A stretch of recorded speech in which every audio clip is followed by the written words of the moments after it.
ನಮಸ್ತೆ ಫ್ರೆಂಡ್ಸ್, ಇವತ್ತು ನಾವು ಮಂಗಳೂರು ಸ್ಪೆಷಲ್ ಹಲಸಿನ ಗಟ್ಟಿ ಮಾಡುವ. ಮಂಗಳೂರಲ್ಲಂತೂ ಹಲಸಿನ ಹಣ್ಣಿನ ಸೀಸನಲ್ಲಿ ಆಲ್ಮೋಸ್ಟ್ ಎಲ್ಲರೂ ಇದನ್ನು ಮಾಡ್ತಾರೆ. ಇದು ಅಷ್ಟು ಚೆನ್ನಾಗಿರ್ತದೆ ಆ್ಯಕ್ಚುಲಿ. ಇದನ್ನು ನಾವು ಮಾಡಲಿಕ್ಕೆ ನಮಗೆ ಸಾಗುವಾನಿ ಎಲೆ ಬೇಕು. ಇದು ತುಂಬ ಟ್ರೆಡಿಷನಲ್ ಆಗಿ ಮಾಡೋದಾದರೆ ಸಾಗುವಾನಿ ಎಲೆಯಲ್ಲೇ ಮಾಡೋದು. ಯಾಕಂದರೆ ಅದದು ಬೆಂದಾದ ಮೇಲೆ ತಿಂಡಿ ಔಟರ್ ಲೇಯರ್ ರೆಡ್ ಆಗಿರ್ತದೆ, ಚೆನ್ನಾಗಿರ್ತದೆ ನೋಡಲಿಕ್ಕೆ ಸಹ. ನಿಮಗೆ ಸಿಗದಿದ್ದರೆ ಬಾದಾಮಿ ಎಲೆಯಲ್ಲಿ ಸಹ ಮಾಡ್ಬೋದು ಅಥವಾ ಬಾಳೆ ಎಲೆಯಲ್ಲಿ ಸಹ ಮಾಡ್ಬೋದು. ಈ ಬಾದಾಮಿ ಎಲೆಯಲ್ಲಿ ಈಗ ಸಿಗ್ತದೆ, ಯಾಕಂದರೆ ಅದೆಲ್ಲ ಈಗ ಸಾಲು ಮರಗಳಾಗಿ ಕೂಡ ನಡ್ತಾ ಇದ್ದಾರೆ, ಹಾಗಾಗಿ ಸಿಗ್ತದೆ, ಅದರಲ್ಲಿ ಮಾಡ್ಬೋದು. ಆದರೆ ಕಲರ್ ಬರೋದಿಲ್ಲ ಮಾತ್ರ. ಮೊದಲಿಗೆ ನಾವು ಸಾಗುವಾನಿ ಎಲೆ ಮಾತ್ರ ಅಲ್ಲದೆ ಬೇರೆ ಏನೆಲ್ಲ ಸಾಮಗ್ರಿಗಳು ಬೇಕು ಅಂತ ನೋಡುವ. ನಾನಿಲ್ಲಿ 2 ಗ್ಲಾಸ್ ಅಕ್ಕಿ ತಗೊಂಡಿದ್ದೇನೆ. 1 ಗ್ಲಾಸ್ ಅರೆ ಬೆಳ್ತಕ್ಕಿ ಮತ್ತು 1 ಗ್ಲಾಸ್ ಬೆಳ್ತಕ್ಕಿ. ಅರೆ ಬೆಳ್ತಕ್ಕಿ ಅಂದರೆ ಇಡ್ಲಿ ಮಾಡುವ ರೈಸ್, ಅದನ್ನು ನಾನು ಇದು ಮೆತ್ತಗೆ ಬರಲಿಕ್ಕೆ ಅದನ್ನು ಹಾಕಿದ್ದೇನೆ.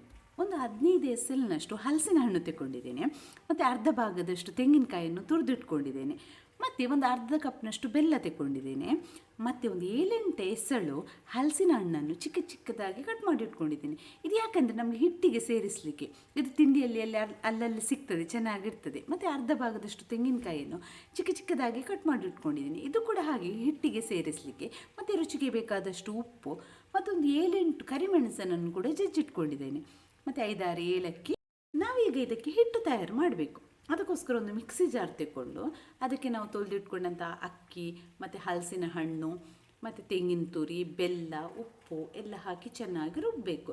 ಇದು ತರಿಯಾಗಿ ರುಬ್ಬಬೇಕು, ನಾವು ತುಂಬ ನಸೆಯಾಗಿ ರುಬ್ಬಬಾರ್ದು. ಇಷ್ಟು ಗಟ್ಟಿಯಾಗಿ ರುಬ್ಬಬೇಕಾದ್ರೆ ಗ್ರೈಂಡರಲ್ಲಿ ಮಾಡಿದರೆ ಒಳ್ಳೆಯದು, ಯಾಕಂದರೆ ಮಿಕ್ಸಿ ಜಾರಲ್ಲಿ ಹಾಕಿದರೆ ಹಾಳಾಗ್ತದೆ.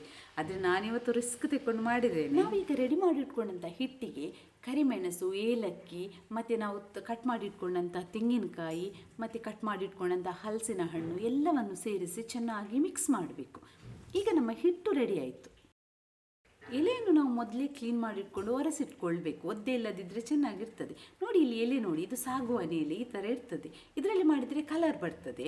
ಮತ್ತು ಇನ್ನೊಂದು ಬಾದಾಮಿ ಎಲೆ ಕೂಡ ತಗೊಂಡಿದೆ, ನಾನು ತೋರಿಸ್ತೇನೆ ನಿಮಗೆ. ನೋಡಿ, ಇದು ಬಾದಾಮಿ ಎಲೆ, ಇದರಲ್ಲಿ ಸಹ ಮಾಡ್ಬೋದು, ಇದರಲ್ಲಿ ಕಲರ್ ಬರೋದಿಲ್ಲ. ನೋಡಿ ಈ ಥರ ಇರ್ತದೆ. ಬಾದಾಮಿ ಎಲೆ ಸಾಧಾರಣ ಎಲ್ಲ ಕಡೆ ಸಿಗ್ತದೆ ನಿಮಗೆ.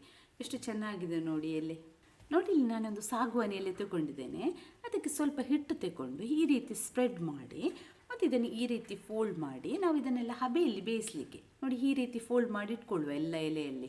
ಹಾಗೆ ನಾನು ಇಲ್ಲೊಂದು ಬಾದಾಮಿ ಎಲೆ ಕೂಡ ತಗೊಂಡಿದ್ದೇನೆ, ಅದರಲ್ಲಿ ಕೂಡ ಹಾಗೆ ಹಿಟ್ಟನ್ನು ಹಾಕಿ ಸ್ವಲ್ಪ ಸ್ಪ್ರೆಡ್ ಮಾಡಿ ಫೋಲ್ಡ್ ಮಾಡಿ ಇಡುವ. ಅದು ಯಾಕೆ ನಾನು 2 ಮಾಡಿದ್ದೇನೆ ಅಂದರೆ ನಿಮಗೆ ಡಿಫ್ರೆನ್ಸ್ ತೋರಿಸಲಿಕ್ಕೆ, ಮತ್ತು ಹೇಗೆ ಬರ್ತದೆ ಅಂತ.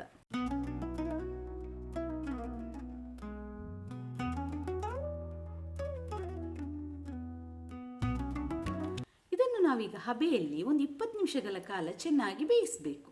ನೋಡಿ ಇದು ಚೆನ್ನಾಗಿ ಬೆಂದು ಈಗ ರೆಡಿಯಾಗಿದೆ. ನಾವೊಂದು ಪ್ಲೇಟಲ್ಲಿ ಹಾಕ್ಕೊಂಡು ನೋಡುವ ಹೇಗಿರ್ತದೆ ಅಂತ.